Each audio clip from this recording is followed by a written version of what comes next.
So hello everyone, Kali পুজোর ব্লগটা একটু লেট করে আসলো, তার জন্য সরি। তো আমরা কালী পুজোর আগের দিন চলে গেছিলাম বাজি বাজারে বাজি কিনতে।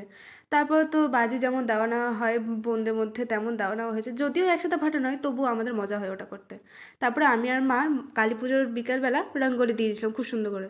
তারপর তো আমি আবির নিয়ে নাড়াঘাটা করি, সেটা বদমাশি, সেটা আর কিছু না। তারপরে আমার ঘরেও ফল সিলিং দিয়ে লাইট বাসে, তো সেটা নিয়ে আমি নাটক করছিলাম। তারপরে মা আমাদের প্রদীপ কিন্তু সাজিয়ে দিয়েছিল খুব সুন্দর করে, তেল দিয়ে দিয়েছিল, মানে আমাকে হেল্প করেছিল। মানে আমাকে হেল্প না, মানে আমি মাকে হেল্প করছিলাম, মানে মেন কাজ মাই করেছিল।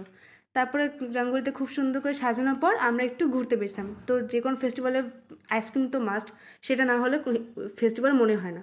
তো আমরা আইসক্রিম খেয়ে চলে গেছিলাম বাড়ি।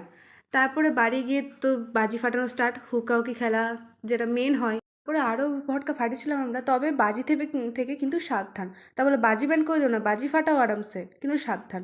তারপর ডিনার করে শেষ হয়েছিল আমাদের এই দিন।